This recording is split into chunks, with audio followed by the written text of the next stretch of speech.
Okay, friends. So once again, welcome back. Recording start not you. Okay, friends. So once again, welcome back, and very good evening to everybody. I hope you all are safe. Your family member, your relative, your parents, your friends, all are safe, and you are enjoying this new era, this new way of learning. Friends, we are discussing a very interesting chapter, rotational motion. એની અંદર છેલ્લા બે લેક્ચરથી હું તમને અલગ અલગ concept શીખવી રહ્યો હતો. અને ખાસા અલગ અલગ કિસ્સાઓની જડત્વની ચાક માત્રાઓ અને બીજા ઘણા બધા કિસ્સાઓ આપણે ડિસ્કસ કર્યા હતા અને અમુક એમસીક્યુ મેં સોલ્વ કરાવ્યા હતા. હવે આપણે થોડા વધારે ક્વેશ્ચન સોલ્વ કરીશું. તમારા ડાઉટ્સ મેં તમને આખું ચેપ્ટર સોલ્વ કરી લાવવાનું કીધું હશે. આઈ હોપ કે તમે લોકોએ એમસીક્યુ સોલ્વ કર્યા હશે. સર હા બોલો. સર તમે છે ને પેલું એક વચ્ચે બાઇનરી સ્ટાર્સ નું કીધું હતું પણ તમે એ વખતે રેકોર્ડિંગ ઓફ હા. રાખ્યું તો લેક્ચરમાં નહીં બતાવતું. તો લેક્ચર જોયું પણ લેક્ચરમાં નહીં બતાવતું. સર એક વખત બાઇનરી સ્ટાર ચલાવી દેશો? એ હું મોકલી એની પીડીએફ બનાવીને મોકલાવી દઈશ. બરાબર, હા ઓકે. તો આપણો ટાઈમ ના બગડી. ઓકે ઓકે હા ઓકે સર.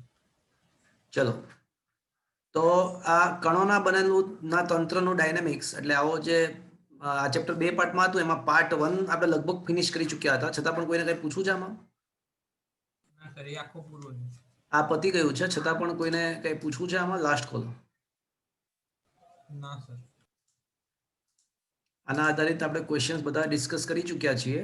સારા સારા ક્વેશ્ચન્સ હતા આમાં એ પણ. અને આઈ થિંક ચેપ્ટર સ્ટાર્ટ પણ કરી ચૂક્યા છીએ આપણે. એના પછી રોટેશનલ મોશન. ચલો હવે આમાં 1 થી 20 ની અંદર ક્વેશ્ચન પૂછો. ચલો મને. સર છેલ્લે તમે 25 સુધી કરાયા હતા. હા, છતાં પણ એકવાર પૂછી લો. 1 થી 25 સુધીમાં કોઈને કંઈ પૂછવું હોય તો પૂછી લો.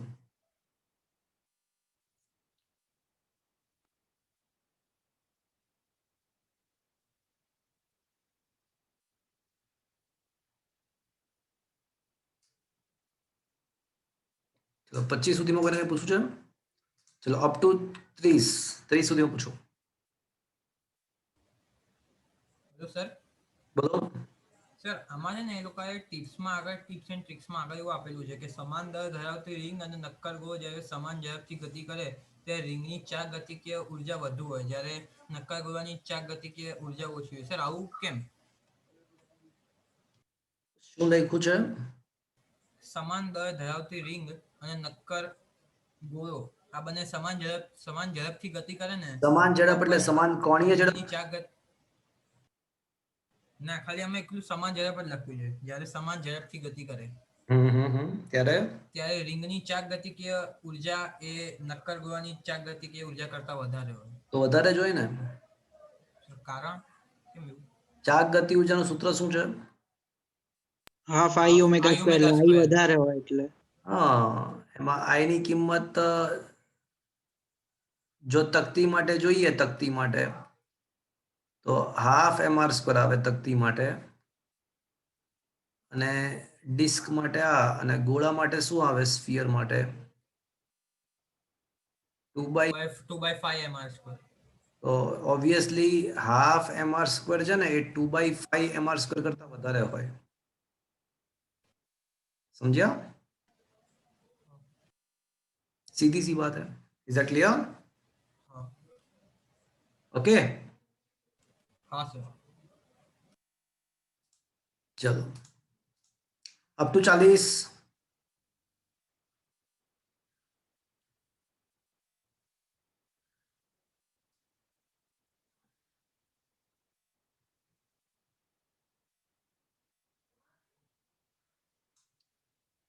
up to 40.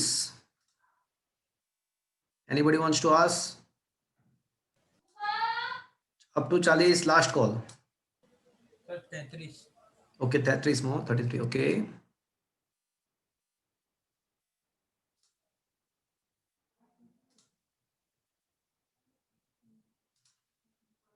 33. It's a good question.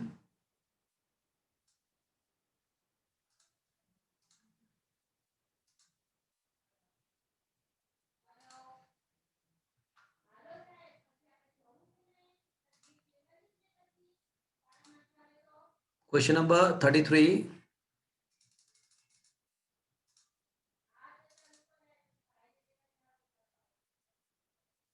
Okay.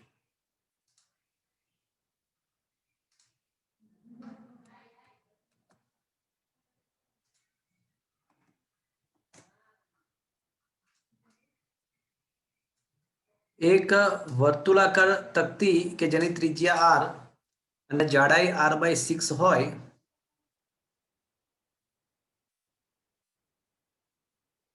તેની જડત્વની ચાક માત્રા તેના કેન્દ્રમાંથી પસાર થતી અને સમતલને લંબ હોય તેવી અક્ષાનુલક્ષીને I છે. હવે આ જ તકતીને પીગાળીને તેમાંથી ગોળો બનાવવામાં આવે તો જડત્વની ચાક માત્રા કેટલી થાય? તો મિત્રો સૌથી પહેલા તકતીની જડત્વની ચાક માત્રાનું સૂત્ર શું છે મિત્રો?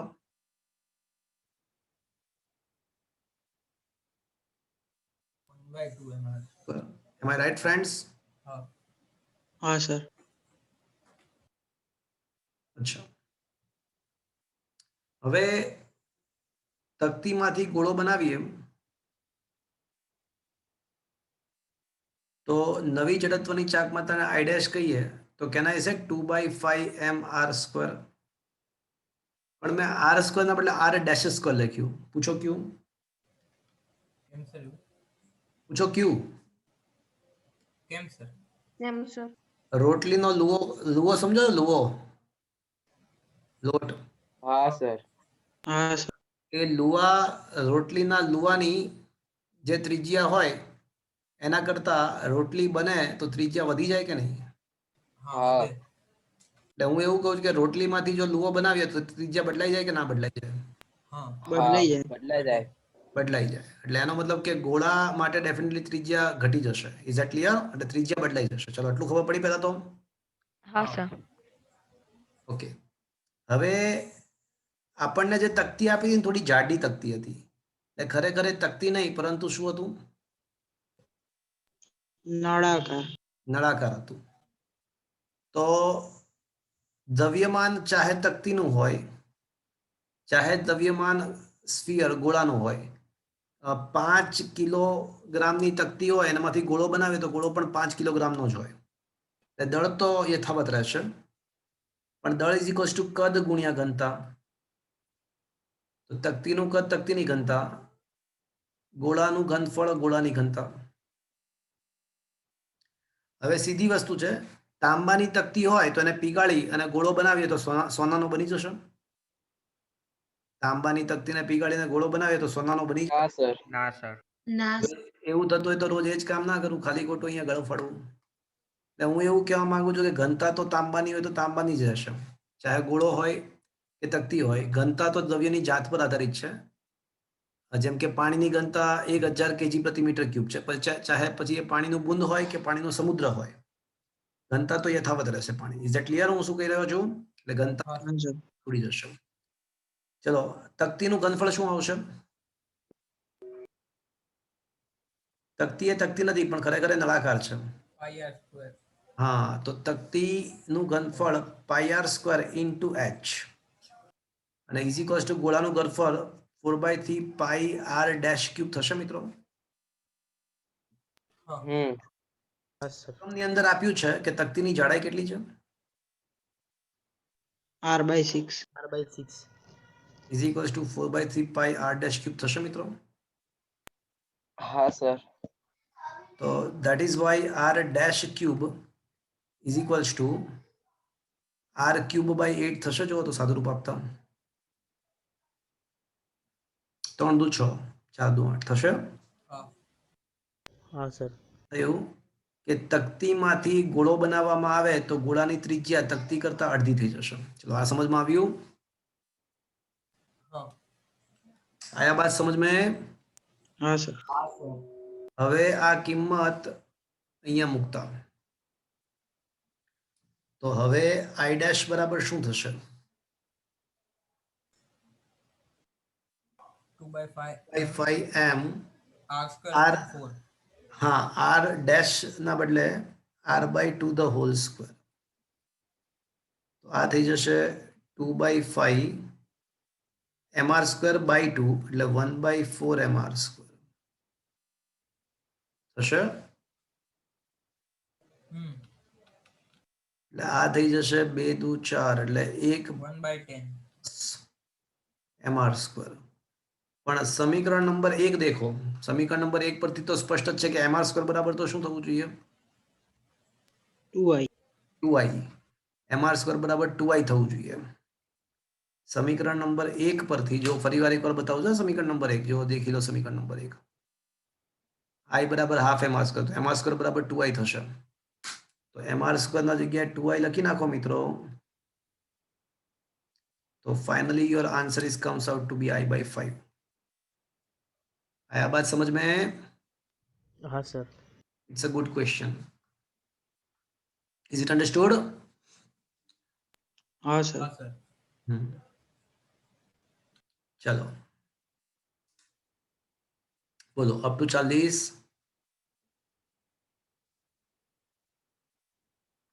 સર સર 34 પણ. ओके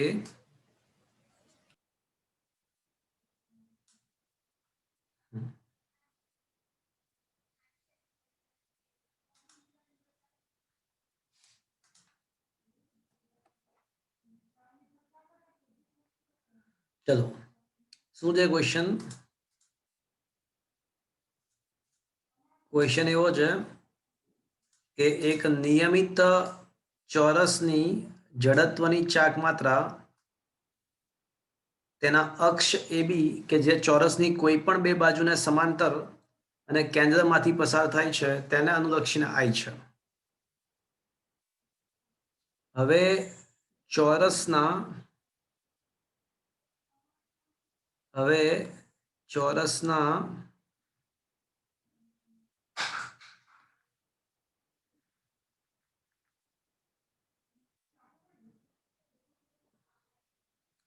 ચોરસના કેન્દ્રમાંથી પસાર થતી અને AB સાથે થીટા ખૂણો બનાવતી રેખા CD ને અનુલક્ષીને જડત્વની ચાક માત્રા કેટલી થશે क्वेश्चन समझिए question is a really interesting question एकदम जकास वस्तु તમને આજે શીખવા મળશે મિત્રો એકદમ જકાસ વસ્તુ શીખવા મળશે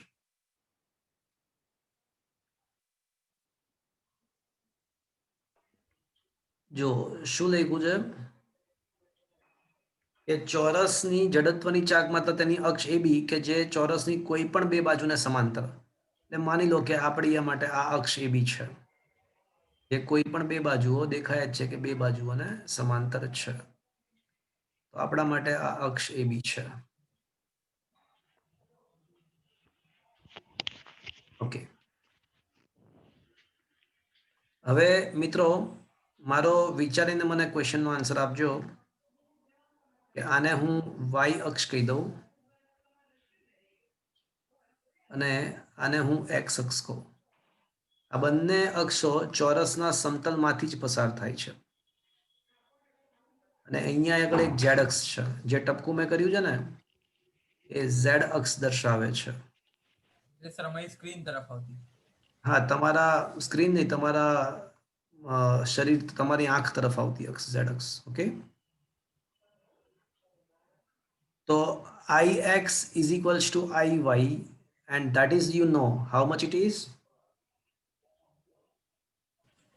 1/12 mm. જો બાજુની લંબાઈ l હોય તો 1/12 ml સ્ક્વેર અને iz બરાબર શું થશે 1/6 ml square. ઓકે હવે શું કહે છે કે આ અક્ષ AB હતી and that is also equals to IAB હવે એવું કહે છે કે એક બીજી એવી અક્ષ CD વિચારો એક એવી અક્ષ CD વિચારો કે જે અક્ષ AB સાથે થીટા ખૂણો બનાવતી હોય ચલો અક્ષ AB સાથે થીટા ખૂણો બનાવતી કોઈ અક્ષ મેં CD વિચારી દેખાય છે તમને આ CD અક્ષ જે અહીંયા થીટા ખૂણો બનાવે છે હા સર ઓકે વેરી ગુડ આને છે ને હું નામ આપું છું y ડેશ અક્ષ આ અક્ષને હું y ડેશ અક્ષ નામ આપું છું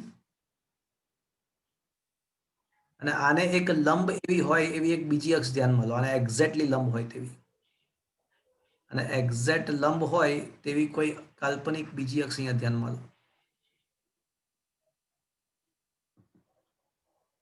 તો આ જે અક્ષ છે એને હું x ડેશ નામ આપું છું x ડેશ અક્ષ તો શું મિત્રો હું એવું તો કહી જ શકું ને કે આ બંને x ડેશ અને y ડેશ બંને એકબીજાને લંબ એવી અક્ષ છે હા કે ના તો હું એવું તો કહી જ શકું ને કે I X dash plus I Y dash, પણ ઝેડ અક્ષ તો એની જ રહેવાની છે.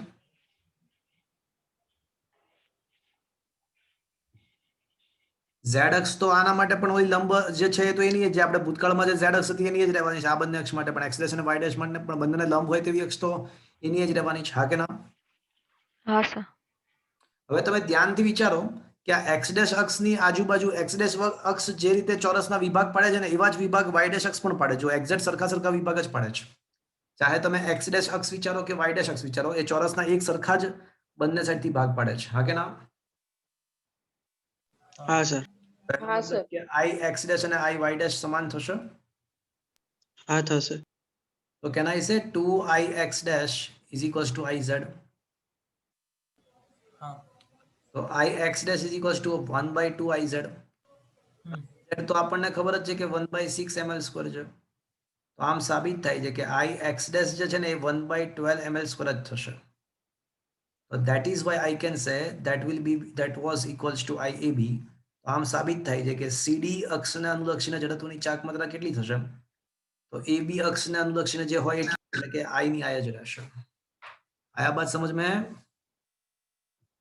હા.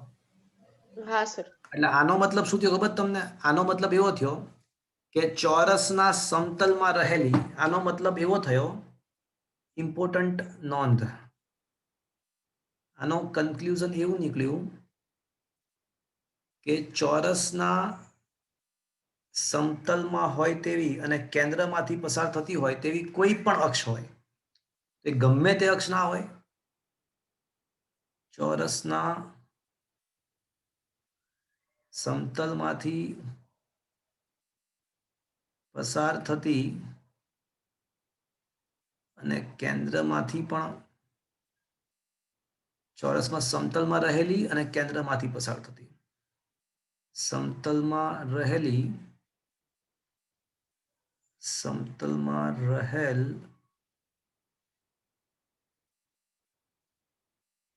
અને કેન્દ્રમાંથી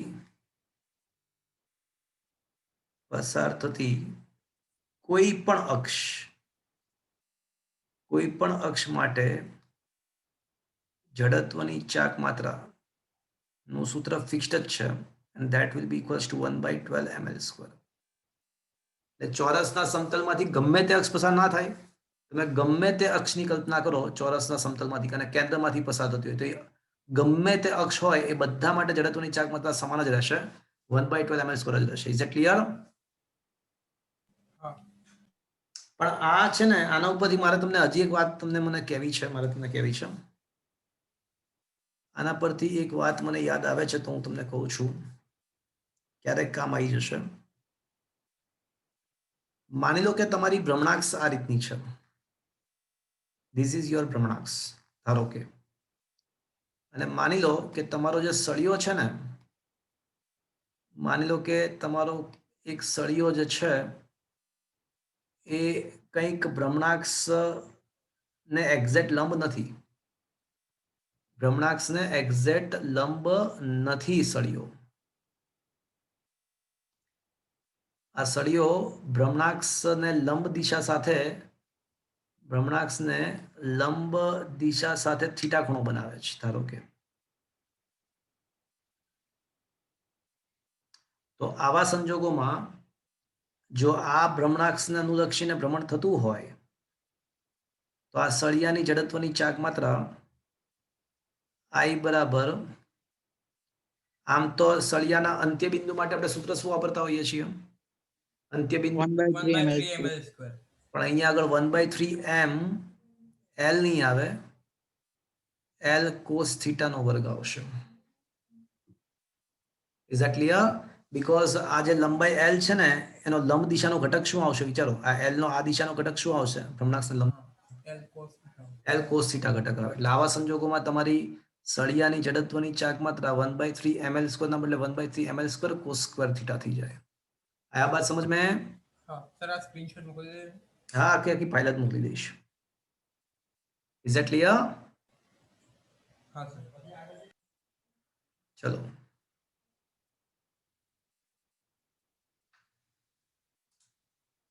બોલો. Up to 40, sir 35 point 35મો.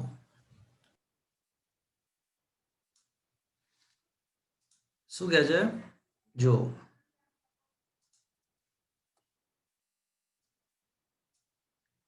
એક નિયમિત સળિયાના છેડામાંથી પસાર થતી અને સળિયાને લંબ હોય તેવી અક્ષના લક્ષીને જડત્વની ચાક માત્રા I1 છે. હવે આ સળિયાને વાળીને રિંગ બનાવવામાં આવે છે અને રિંગના વ્યાસને અનુલક્ષીને જડત્વની ચાક માત્રા I2 હોય તો I1 ભાગ્યા I2 શું થાય? ચલો સાંભળજો બધા મારી વાત. I1 બરાબર આપણને ખબર જ છે કે 1/12 ml² થવાનું છે. Yes or no? સર 1/3 આવશે ને? જાગે છે. ઓકે. હા ચલો હવે સમીકરણ નંબર 1 કહીએ આને. હવે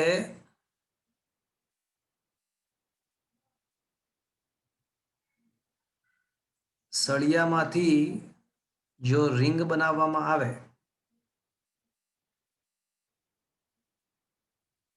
તો સળિયાની લંબાઈ પરિઘની લંબાઈ જેટલી થવી જોઈએ, અથવા રિંગના પરિઘની લંબાઈ સળિયાની લંબાઈ જેટલી થાય. હા હા સર. તો પછી હવે રિંગની ત્રિજ્યા r બરાબર મારે શું લખવું જોઈએ? L/2 પાઈ. અને હવે રિંગના વ્યાસ માટે સૂત્ર શું છે?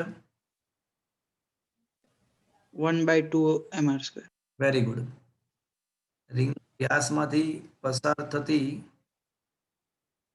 ભ્રમણાક્ષ માટે જડત્વની ચાક માત્રા I2 1/2 mr². અહીંયા ત્રિજ્યા આપણે સ્મોલ r ધારી છે તો સ્મોલ r². ઓકે. હા, દ્રવ્યમાન તો સળિયાનું જે છે એ જ રિંગનું હશે, કારણ કે રિંગ આફ્ટર ઓલ તો સળિયામાંથી જ બની છે, એટલે દ્રવ્યમાનમાં કોઈ ચેન્જીસ નહીં આવે. દ્રવ્યમાન remain the same. But r ના બદલે હવે હું શું લખી શકું? L/2 પાઈ. L/2 નો વર્ગ કરી નાખીએ તો 1/2 ml² અને ભાગ્યા 2 નો વર્ગ એટલે 4 π². સમીકરણ નંબર 1 અને 3 નો ભાગાકાર કરીએ તો I1/I2 લેવામાં આવે તો 1/3 ml² અને ભાગ્યા 1/8 π થશે મિત્રો. હા સર. ml² કેન્સલ, છેદનો છેદ અંશમાં 8 π² અંશમાં વયો જશે અને છેદમાં 3 રહેશે. આયા બાત સમજ में? હા હા સર. ચલો, ઇટ્સ અ ગુડ ક્વેશ્ચન. ચલો પછી up to 40, up to 45,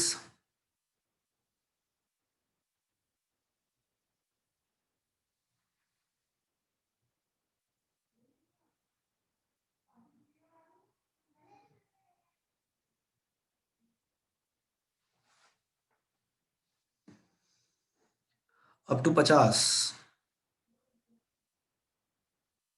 up to 50 એક વાર,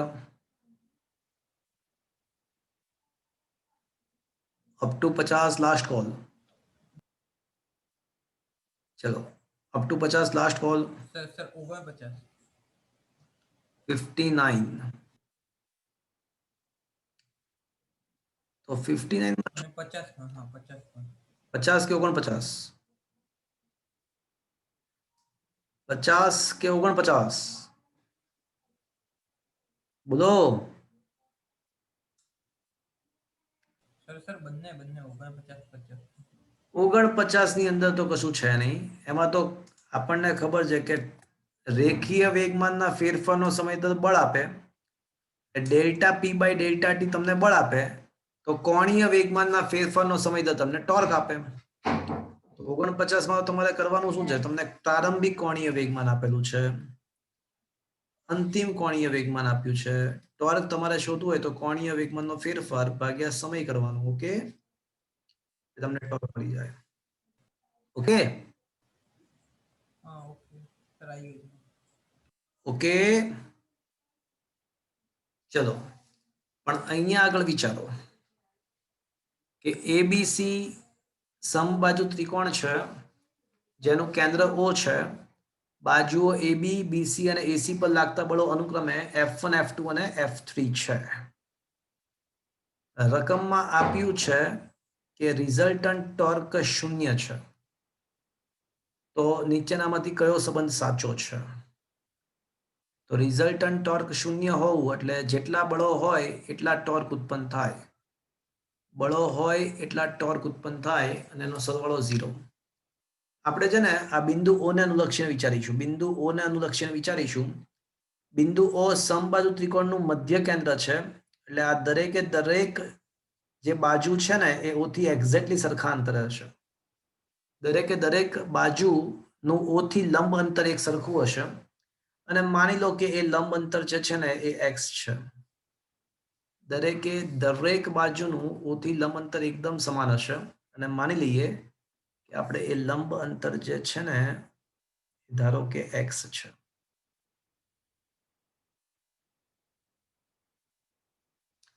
તો ટોર્ક ઇઝ ઇક્વલ્સ ટુ બળ ગુણ્યા લંબ અંતર. ચલો F1 ની પહેલા વાત કરીએ. F1 ઇન્ટુ લંબ અંતર x. પણ F1 ને કારણે આજે માની લો કે આખું એક તંત્ર છે, તો આ તંત્ર કઈ તરફ ભ્રમણ કરવાનું સ્ટાર્ટ કરે? સમઘડી કે વિષમઘડી? માની લો કે આ ત્રિકોણાકાર તકતી છે. આ ત્રિકોણાકાર તકતીને તમે અહીંથી આમ ટપલી મારો, આ રીતે F1 ની ટપલી મારો, તો એ કઈ દિશામાં જવાનો ટ્રાય કરશે? સમઘડી કે વિષમઘડી? વિષમઘડી. વિષમઘડી. ને વિષમઘડી દિશા માટે ટોર્ક શું લેવાનું હોય મિત્રો? પોઝિટિવ. આ નિયમ છે મિત્રો. વિષમઘડી દિશા માટેનો ટોર્ક જે છે ને એ પોઝિટિવ લેવાનું અને સમઘડી દિશામાં ભ્રમણ થતું હોય તો એના માટેનો ટોર્ક નેગેટિવ લેવું એ નિયમ છે. ચલો તો F1 ઇન્ટુ x પોઝિટિવ લઈશું. ચલો τ2 એટલે વળી પાછું F2 ઇન્ટુ x. પણ પોઝિટિવ નેગેટિવ પછી નક્કી કરીએ તો F2 ઇન્ટુ x બળ ગુણ્યા લંબ અંતર. પણ હવે F2 ની ટપલી મારો તો તમે જમણી બાજુ આ તકતી નામ ટપલી મારો આ સાઈડથી, તો શું થશે? સમઘડી કે વિષમઘડી?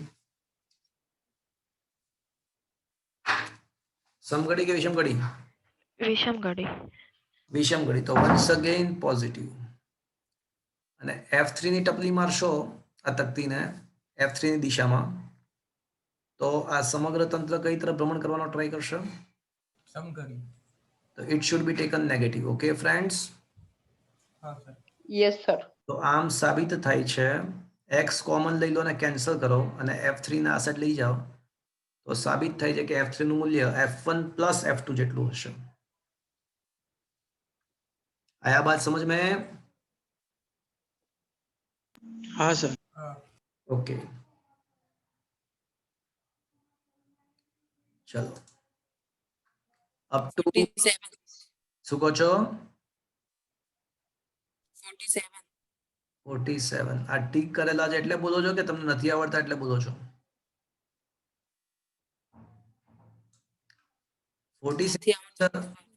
47 ની અંદર કદાચ આન્સર ખોટો આપ્યો છે. બહુ સરસ મજાનો ક્વેશ્ચન છે પણ કદાચ સોલ્યુશનમાં મિસ્ટેક છે. મિત્રો સૌથી પહેલા મારે તમને ટોર્કની વ્યાખ્યા યાદ કરાવવી પડશે.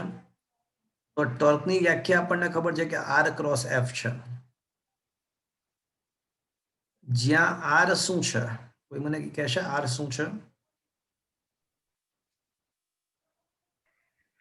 ઉગમ બિંદુથી લંબ અંતર.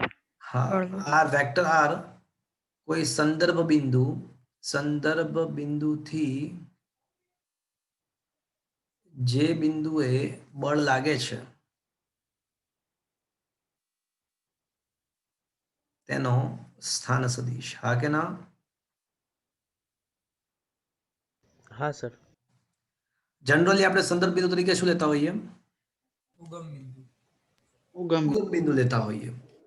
પણ અહીંયા એ જ કળા કરી છે, એમાં જ કળા કરી. જો ધ્યાનથી ક્વેશ્ચન વાંચજો મિત્રો. શું લખ્યું છે? રકમમાં લખ્યું છે કે ઉગમ બિંદુ પર બળ લાગે છે. એટલે કમ વખત બળ ક્યાં લાગે છે? ઉગમ બિંદુ પર. એટલે ઉગમ બિંદુ પર બળ લાગે છે. તમે વિચારજો મિત્રો ક્વેશ્ચન શું છે. ઉગમ બિંદુ પર બળ લાગે છે અને સંદર્ભ બિંદુ તરીકે તમારે 1,-1 લેવાનું છે. તો સંદર્ભ બિંદુ તરીકે તમારે 1,-1 ને અનુલક્ષીને, એટલે બિંદુ જે બિંદુને અનુલક્ષીને લેવાનું એ આપણા માટે સંદર્ભ બિંદુ હોય. એટલે આ કેસમાં કમ વખત ઉગમ બિંદુ સંદર્ભ બિંદુ નથી. સંદર્ભ બિંદુ કોણ છે? 1/1 હા, તો આપણો જે સ્થાન સદિશ થશે ને એ આ થશે. ધીસ વન ઇઝ અ સ્થાન સદિશ. તો મિત્રો હવે મને વિચારીને કહો કે વેક્ટર આર બરાબર શું આવશે આ કેસમાં? I cap I cap minus J cap. I cap minus J cap. અરે ના લા, આ જે સદિશ છે એ શું આવે વેક્ટર આર બરાબર? તો 0,0 -1,-1. બે બિંદુઓને જોડતો સદિશ એટલે અંતિમ બિંદુમાંથી પ્રારંભિક બિંદુનું સ્થાન બાદ કરવું પડે. સમજો છો તમે? ઊંધો સદિશ વિચારો છો ને? જો ઉગમ બિંદુથી કોઈ બિંદુને જોડતો સદિશ હોય ને, આ 1,1 હોય આ સદિશ, તો આપણે એવું લખીએ 1,-1 હોય તો આપણે એવું લખીએ કે I cap plus minus J cap લખીએ. પણ આ તો ઊંધો સદિશ થઈ ગયો ને મિત્રો. ઉગમ બિંદુ હા સર. ઊંધો સદિશ થઈ ગયો. જો બિંદુથી ઉગમ બિંદુને જોડતો સદિશ થયો. Is that clear? તો હા સર એટલે તો શું minus કરવાનું I કીધું? cap plus J cap. હા, તમને થોડું ઉલટું શીખવાડું. ચલો, તમને હું તમારી મેથડથી શીખવાડું. તમારી મેથડથી સદિશ ઓપી હોત તો તમે શું લખત? સદિશ ઓપી.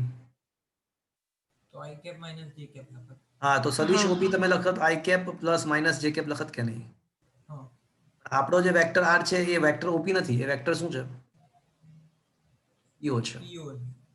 તો માઇનસ આઈ કેપ પ્લસ. હવે તમને ખબર પડી છે? હવે વધારે ખબર પડી હશે તમને. હા, આખો સદિશ ઉલટો થઈ ગયો. ઊંધો થઈ ઓકે ગયો. સર, હા. આયા બાત સમજ મેં? હા સર. સર. એટલે આ કેસમાં સંદર્ભ બિંદુ બદલાઈ ગયું છે. એટલે આપણે વેક્ટર આર પણ બદલાઈ જાય. આપણે જે વિચારતા હતા એના બદલે બદલાઈ જશે. અને હવે આર ક્રોસ એફ માં કિંમત મૂકો. હવે ટોર્કની વ્યાખ્યામાં હવે કિંમત મૂકવા માટે સક્ષમ થઈ ગયા છીએ. તો વેક્ટર આર તરીકે minus I cap plus J cap આવશે. અને એફ તો જે છે આપ્યું છે minus F into K cap. તો આ માઇનસ એફ બાર કાઢી નાખીએ અને અંદર આવશે એકવાર માઇનસ આઈ ક્રોસ કે પ્લસ જે ક્રોસ કે. ચલો, હવે આપણને ખબર છે કે આઈ જે કે આઈ કે આઈ જે તો આઈ કે તો આઈ કે માઇનસ જે માઇનસ માઇનસ છે પ્લસ જે કે આઈ તો જવાબ તમારો આવશે એફ માઇનસ એફ આમ નામ અને વેક્ટર આઈ પ્લસ વેક્ટર જે બંને પ્લસ થઈ જશે. તો સાચું કલો answer option A is the right answer. કદાચ પાછળ સોલ્યુશનમાં કદાચ બી ઓપ્શન આપ્યો છે, ઓપ્શન એ સાચો બનશે. Is that clear? હા sir. It's a good question. શા માટે ગુડ ખબર પડી? સંદર્ભ બિંદુ બદલાઈ ગયું છે અહીંયા એટલા માટે. સર આવી રીતે બીજા દાખલામાં પૂછાઈ શકે ને સંદર્ભ બિંદુ હા, change એટલે થાય. એટલા માટે જ આ એઆઈ ટ્રિપલ માં એટલા માટે જ આ ટાઈપનો ક્વેશ્ચન પૂછ્યો હતો. ટોર્કની બેઝિકલી વ્યાખ્યા આર ક્રોસ એફ છે, પણ આર શું છે? તો જે બિંદુને અનુલક્ષીને ટોર્ક શોધવું છે એ સંદર્ભ બિંદુથી જે બિંદુએ બળ લાગે છે એનો સ્થાન સદિશ. એટલે સંદર્ભ બિંદુને અનુલક્ષીને જે બિંદુએ બળ લાગે છે એનો સ્થાન સદિશ. તો અહીંયા સંદર્ભ બિંદુ 1,-1 છે અને જે બિંદુએ બળ લાગે છે એ 0,0 છે. એટલે હવે સ્થાન સદિશ તરીકે શું આવે? તો 1,1 થી 1,-1 થી ઉગમ બિંદુને જોડતો સદિશ સ્થાન સદિશ થાય. એટલે આપણે જે વિચારતા હતા વેક્ટર ઓપી એના કરતા ઉલટો પીઓ થઈ જશે. Is it clear? હા. आया बात समझ में?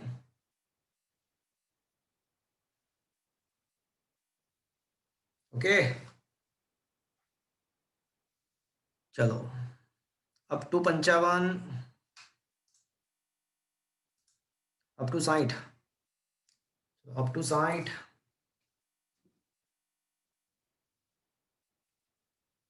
अप टू 60,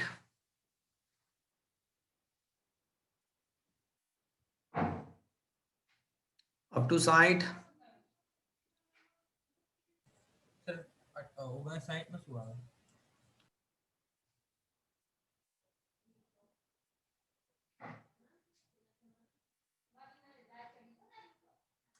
શું કહે છે જુઓ?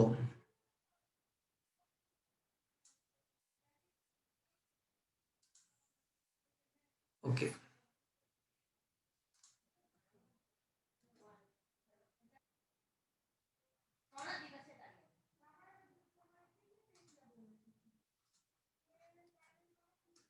એક ટર્ન ટેબલના કેન્દ્ર પર બરફનો ટુકડો છે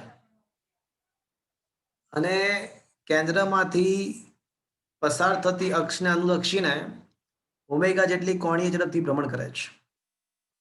આ બરફ બાષ્પીભવન વગર પીગળે છે.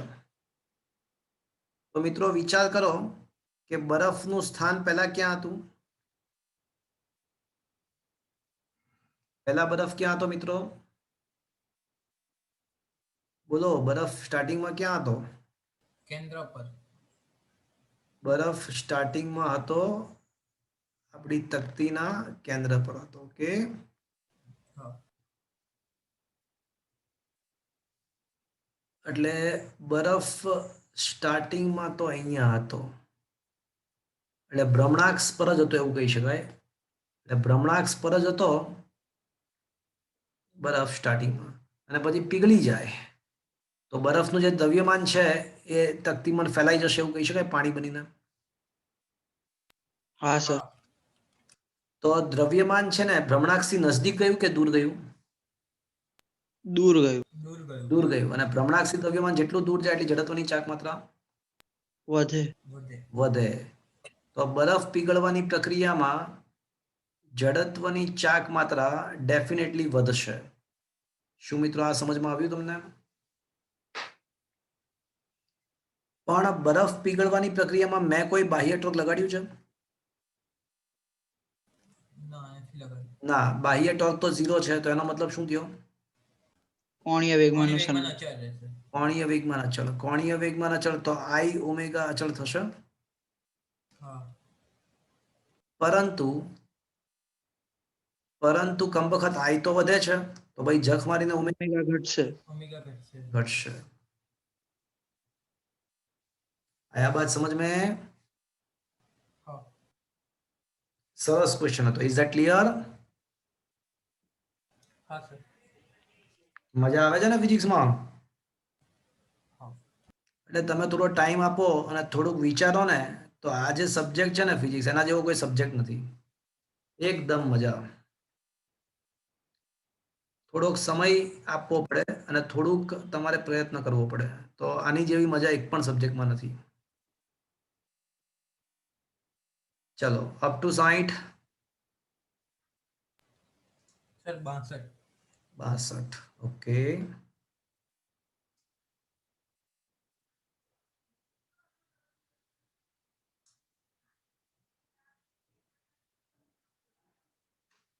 એટલે આ એ જ ટ્રેક પર છે ને? એ જ ટ્રેક પર છે. એક ગોળો મુક્ત અવકાશમાં ચાક ગતિ કરે છે. હવે તેનું દ્રવ્યમાન ના બદલાય તે રીતે ત્રિજ્યા વધતી જાય છે. એટલે એનો એ જ ક્વેશ્ચન થયો ને. ત્રિજ્યા જો વધતી જાય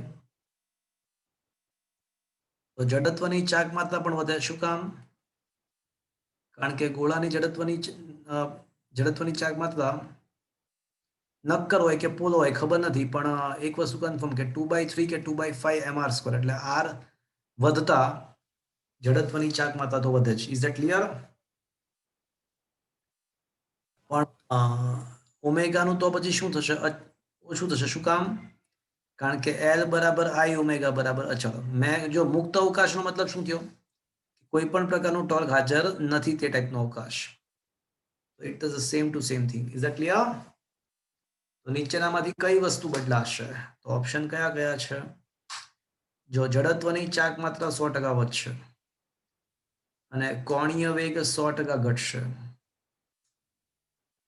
નીચેનામાંથી કઈ વસ્તુ બદલાશે નહીં? કઈ વસ્તુ બદલાશે નહીં ભાઈ? નહીં. તો મિત્રો સ્પષ્ટ. કોણીય વેગમાન. કોણીય વેગમાન. હા, કોણ નહીં બદલાય મિત્રો? કોણીય વેગમાન નહીં બદલાય. હા, કોણીય વેગમાન નહીં બદલાય, બાકી બધું જ બદલાશે. કોણીય વેગમાન ના બદલાય કારણ કે કોણીય વેગમાનના સંરક્ષણના નિયમ અનુસાર. બાકી છે ને મિત્રો ચાક ગતિ ઉર્જા પણ જો એક વસ્તુ કન્ફર્મ કે જડત્વની ચાક માત્રા તો શું થશે? વધશે. કોણીય વેગમાન ઘટશે. કોણીય વેગમાન કેવું રહેશે?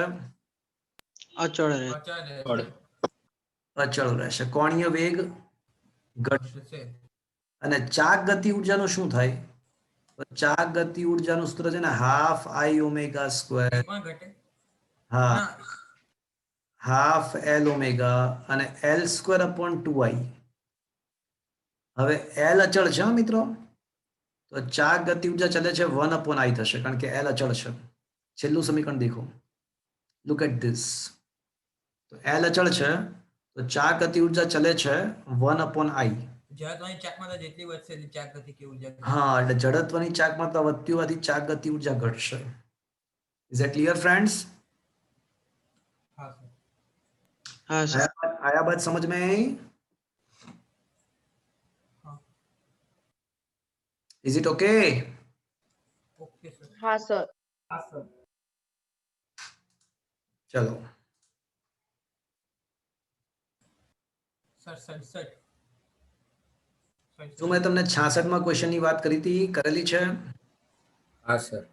હા કરાયેલું છે. એમાં રેખીય ગતિને કારણે કોણીય વેગમાન અને ચાક ગતિને કારણે કોણીય વેગમાન બંનેનો સરવાળો કરવો પડે. યાદ છે કે આવું કઈ ટોપિક શીખવાડ્યો તો મેં તમને? हाँ सर। એટલે મિત્રો આમાં બહુ મસ્ત વસ્તુ હતી, એકવાર ફટાફટ તમને ફરીવાર યાદ કરાવી દઉં કે જો કોઈ તંત્ર માત્ર ચાક ગતિ કરતું હોય, માત્ર ચાક ગતિ, શુદ્ધ ચાક ગતિ, તો એવા સંજોગોમાં કોણીય વેગમાન i ઇન્ટુ ઓમેગા લેવું, માત્ર ચાક ગતિ માટે. માત્ર રેખીય ગતિ હોય તો કોણીય વેગમાન r ક્રોસ p અનુસાર વિચારવું, અને જો મિશ્ર ગતિ હોય તો ટોટલ શોધવું હોય તો રેખીય ગતિનું કોણીય વેગમાન પ્લસ ચાક ગતિનું કોણીય વેગમાન એડ કરવું. હવે અહીંયા આગળ એક તકતી છે ને, એ જો તમે ધ્યાનથી જોવો તો આગળ વધે છે, એટલે ચાક ગતિ પણ કમબખત કરે છે અને હારે હારે સુરેખ ગતિ પણ કરે છે. તો આકૃતિમાં જે તકતી છે ને એ ચાક ગતિ પણ કરે છે અને સુરેખ ગતિ પણ કરે છે. તો સુરેખ ગતિ હંમેશા છે ને આ રીતના કિસ્સામાં સુરેખ ગતિ દ્રવ્યમાન કેન્દ્રના સાપેક્ષમાં વિચારવાનું. સુરેખ ગતિ છે ને એ દ્રવ્યમાન કેન્દ્રની સાપેક્ષે વિચારવાની હંમેશા. તો દ્રવ્યમાન કેન્દ્ર સુરેખ ગતિ કરે છે એટલે એનું જે વેગમાન છે ને એ વેક્ટર p આ દિશામાં છે. તો વેગમાનથી સંદર્ભ બિંદુનું વેગમાનની કાર્યરેખાથી સંદર્ભ બિંદુનું લંબ અંતર કેટલું આવશે મિત્રો? એક્ઝેક્ટલી સંદર્ભ બિંદુ O છે તો વેગમાનની કાર્યરેખાથી સંદર્ભ બિંદુ લંબ અંતર કેટલું આવશે? r આવશે. તો L ટોટલ એટલે રેખીય ગતિનું L પ્લસ ચાક ગતિનું L. તો રેખીય ગતિ માટે શું આવશે? તો ભાઈ રેખીય વેગમાન ગુણ્યા લંબ અંતર r ક્રોસ p અનુસાર, અને ચાક ગતિ માટે તો i ઓમેગા છે જ. અહીંયા p તરીકે mv અને લંબ અંતર તરીકે ત્રિજ્યા જ આવશે, અને i ઓમેગા તો મિત્રો i તરીકે તકતી છે, તકતી માટે શું આવશે? i તકતીના કેન્દ્રવાળી અક્ષના લક્ષને ચાક ગતિ છે. Half M square. હા, એટલે હાફ mr સ્ક્વેર. હવે v પાછો પોતે r ઓમેગા થશે, તો v બરાબર r ઓમેગા એટલે આથી થશે r square omega plus half m omega r square. તો આનું સાદુરૂપ આપો તો શું આવશે મિત્રો? 3/2 जो द्रव्यमान कैपिटल M છે. ओके, आया बात समझ में?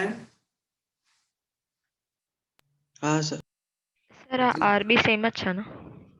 એ સેમ જ હોવાની ને, કારણ કે તકતીની જે ત્રિજ્યા હા એટલે તમે અલગ સંદર્ભ લખી બિંદુથી લંબ અંતર છે, ઓકે તકતીની જે ત્રિજ્યા છે એ જ સંદર્ભ બિંદુથી લંબ અંતર થશે. ઓકે, હા સર.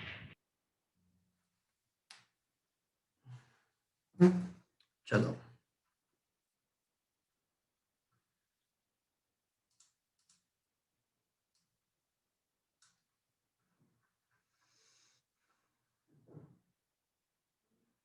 બોલો અપ ટુ 70 67. 67. ઓકે, એક ગોળો તેના વ્યાસને અનુલક્ષીને ઓમેગા જેટલી કોણીય ઝડપથી ભ્રમણ કરે છે. હવે તેની તકતીની ત્રિજ્યા n માં ભાગની થાય તો કોણીય વેગ શું થાય?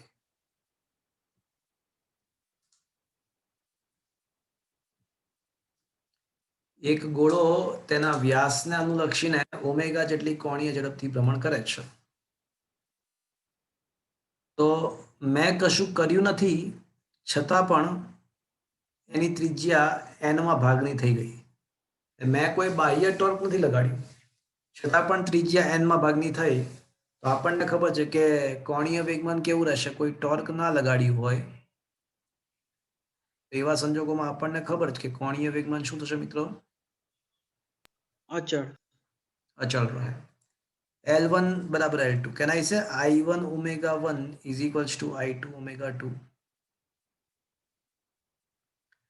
I1 શું આવશે? તો ભાઈ 2/5 m1 r1 square omega 1 is equals to 2/5 m2 r2 square. પણ મેં છે ને m1 ને m2 ના લખ્યું, શું કામ? કારણ કે દ્રવ્યમાન તો એનું એ જ છે ને, ગોળો તો એનું એ જ છે. એટલે દ્રવ્યમાન 2/5 બધું ઉડી જશે. R1 તરીકે R છે, R1 તરીકે ધારો કે R છે, અને કોઈ મને કહેશે R2 તરીકે શું આવશે? 1/n/r. R by n. Is that clear, friends?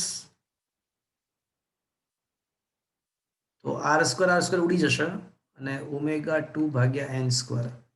તો હવે નવી કોણીય ઝડપ જે છે ને એ પ્રારંભમાં જે કોણીય ઝડપ હતી ઓમેગા એના n સ્ક્વેર ગણી થઈ જશે. આયા બાત સમજ में? Is that clear? હા Yes, સર. sir. હા સર.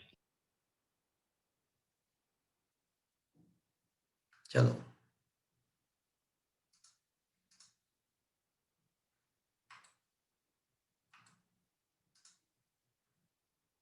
બોલો up two 70. Up to 70. Sir 68. 68. Okay. કોઈ તંત્રનું કોણીય વેગમાન 200% વધારવામાં આવે તો ગતિ ઉર્જામાં કેટલો ફેરફાર થાય? તો મિત્રો આવા ક્વેશ્ચન ઘણી બધી વખત વાત કરી છે, આજે ફરીવાર કહી દો મિત્રો, અને આ બહુ બધી વખત આવવાનું છે ફિઝિક્સની અંદર. સર આવા સવાલ બહુ અઘરા પડે છે. છતાં અરે મને કાંઈ અઘરા, કેટલી વાર શીખવાડ્યું. ચલો, ચાક ગતિ ઉર્જા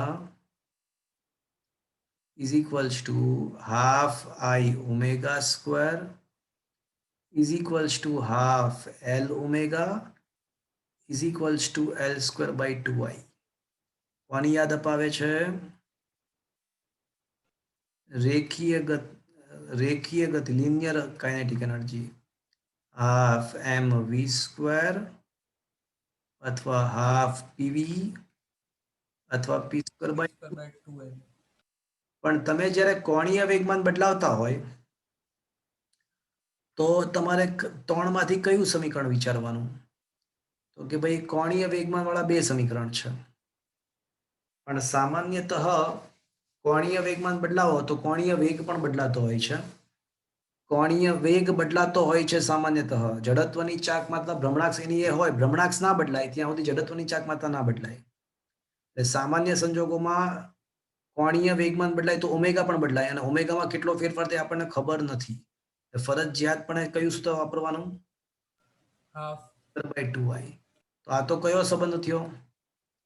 કાઇનેટિક એનર્જી ચલે છે L સ્ક્વેર, આ તો મિત્રો y ચલે છે x સ્ક્વેર સંબંધ થયો.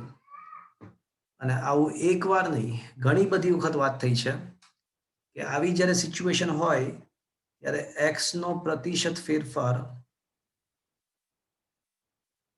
આપણને આપેલો હોય અને y નો પ્રતિશત ફેરફાર જોઈતો હોય, એનું એક આખું ટેબલ મેં તમને શીખવાડ્યું હતું. મેથડ તો શીખવાડેલી જ હતી, પણ એક સ્ટાન્ડર્ડ વસ્તુ પણ શીખવાડી હતી કે ભાઈ જો x ના મૂલ્યમાં 0 થી 8% ફેરફાર થાય તો આન્સર ડબલ કરી નાખવાનો. 10% ફેરફાર થાય x ના મૂલ્યમાં તો તો અહીંયા આગળ 20% નહીં આવે, 21% આવશે. જો 20% નો ફેરફાર હોય ને x ના મૂલ્યમાં, તો 1.2 નો વર્ગ એટલે 144, એટલે અહીંયા 44% આવે.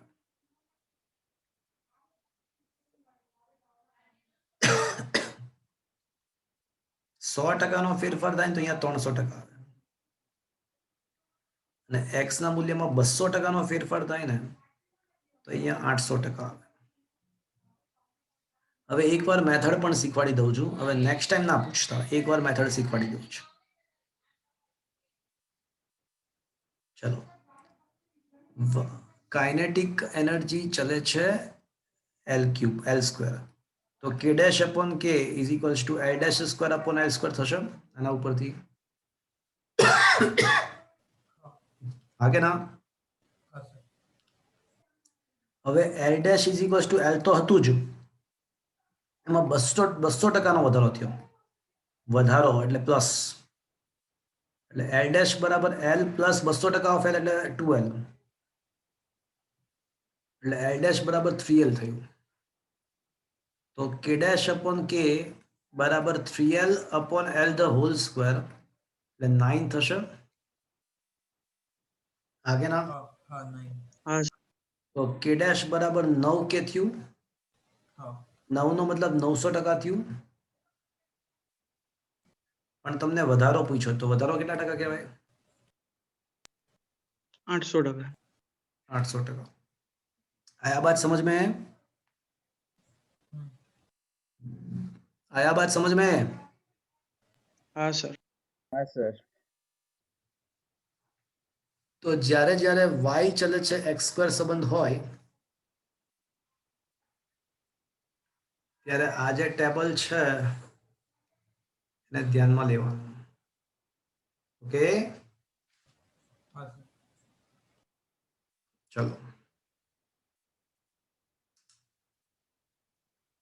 બોલો. Up two 70,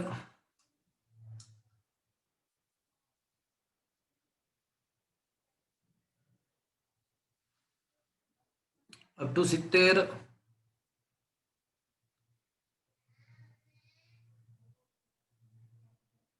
up to 75.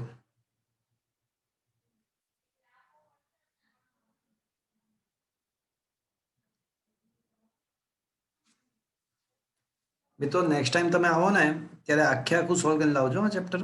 JEE, AI, PMT બધા જ ક્વેશ્ચન સોલ્વ કરીને લાવજો. અત્યારે થોડા એક બે સારા ક્વેશ્ચન ચલાવું છું. મને લાગે તમે વધારે સોલ્વ નથી કર્યા. કરાવું થોડા ક્વેશ્ચન મારી જાતે.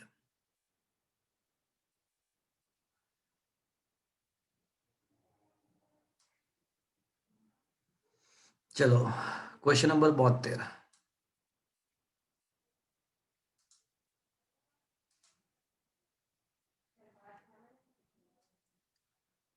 શું કહે છે સાંભળજો.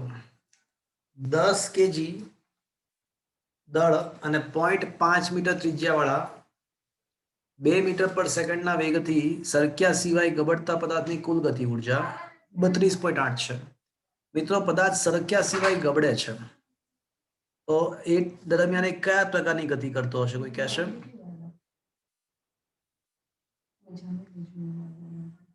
સરક્યા સિવાય ગબડે છે તો એ ગબડવાની પ્રક્રિયા દરમિયાન રોટેટ પણ થતો હશે, ચાક ગતિ અને રેખીય ગતિ પણ કરતો હશે. હા હા કે ના? મિશ્ર. હા મિશ્ર ગતિ. આ ટોટલ શબ્દ, આ કુલ શબ્દ વાપરવાનું પ્રયોજન જ એ છે. કારણ કે અત્યારે એ બંને લિનિયર ગતિ પ્લસ રોટેશનલ ગતિ બંને. તો half mv² plus half I ω².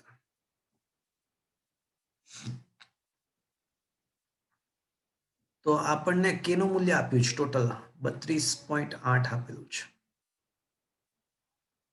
Half mv² plus half I ω² ના બદલે v²/r² લખી શકાય. હા તો મિત્રો હવે જેને બધી શું કહો છો? હાફ 20 પર કોમન. ના ના, શું કામ કોમન? કિંમત જ મૂકી દઈએ ને. દ્રવ્યમાન 10 કિલો આપ્યું છે, વેગની કિંમત આપણને 2 નો વર્ગ 4 થશે. હાફ આઈ શોધવું છે, v સ્ક્વેર એટલે 4, r નો વર્ગ એટલે 0.5 નો વર્ગ એટલે 1/2 એક ચતુર્થાંશ એટલે 1/4 ઉપર આવશે. ચલો આ થશે 10/2 એટલે 5 ચોક 20, 20 આ સાઈડ જાય, 32.8 માંથી 20 જાય તો 12.8 રહેશે, અને આ સાઈડ બાકી રહેશે તમારું 4/2 નહીં 16/2 એટલે 8 આઈ. તો આઈ બરાબર 12.8/8, 128/8. 16 હમ 16 એટલે 1.6 સમથિંગ. 1.6 થશે. હા 1.6. પણ તમને જડત્વની ચાક માત્રા પૂછી કે ચક્રાવર્તનની ત્રિજ્યા પૂછી છે? પરાવર્તનની ત્રિજ્યા એટલે આને રૂટ કાઢીને એમ દૂર કરવાનું. હા, આઈ બરાબર mk સ્ક્વેર. તો કે સ્ક્વેર બરાબર તમારી જે જડત્વની ચાક માત્રા છે એમાંથી m વડે ભાગો, એટલે 1.6 ને પાછું દ્રવ્યમાન વડે ભાગી નાખો. તો 1.6 ને 10 વડે ભાગો એટલે 0.16 થશે, અને એનું પાછું રૂટ કાઢવાનું, તો 0.16 નું રૂટ 0.4 આવશે.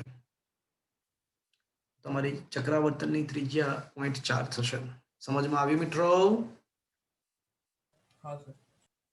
It is a good question. Is that clear friends? હા. आया बात समझ में? हाँ सर। हाँ सर।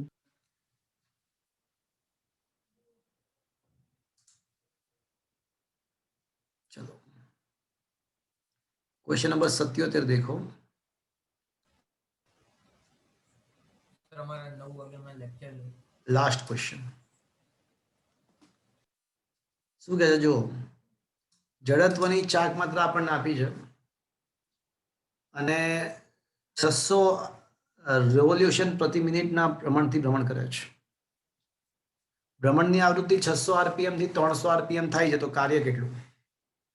મિત્રો કોઈ મને કહેશે કઈ રીતે મળશે?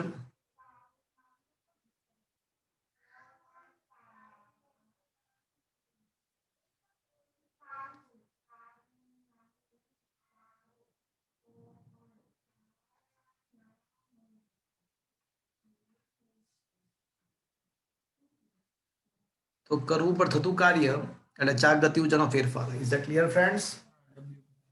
કાર્ય ઉદ્યોગ. તો કેટલું કાર્ય થશે? તો બોલે તો હાફ આઈ ઓમેગા આઈ ઓમેગા 1 સ્ક્વેર માઇનસ હાફ આઈ ઓમેગા 2 સ્ક્વેર થશે મિત્રો.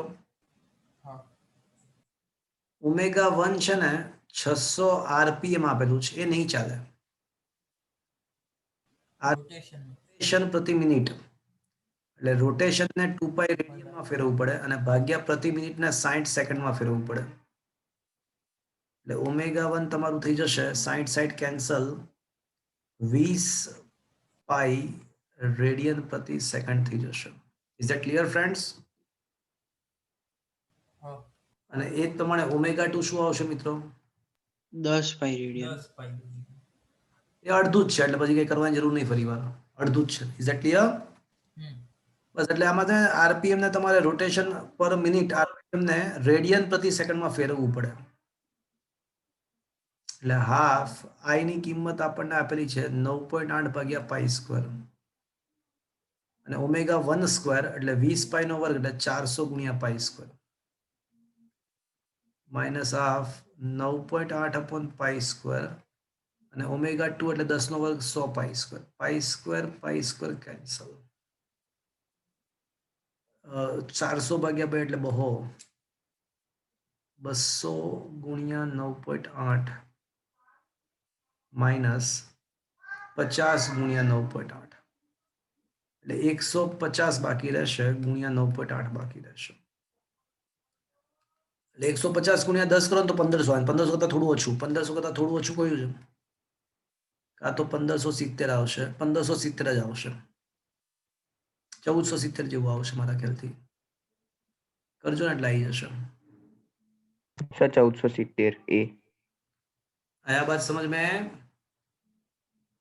હા સર. તો મિત્રો તમે નેક્સ્ટ ટાઈમ આવો સન્ડે ત્યારે આ સંપૂર્ણ ચેપ્ટર સોલ્વ કરીને લાવજો ને કાલે લેક્ચરનો ટાઈમ શું છે મિત્રો? 5 થી 6. સાંજે 5 થી 6. સાંજે 5 થી 6. આજનો સેશન મિત્રો અહીંયા આગળ હું ફિનિશ કરું છું. Thank you.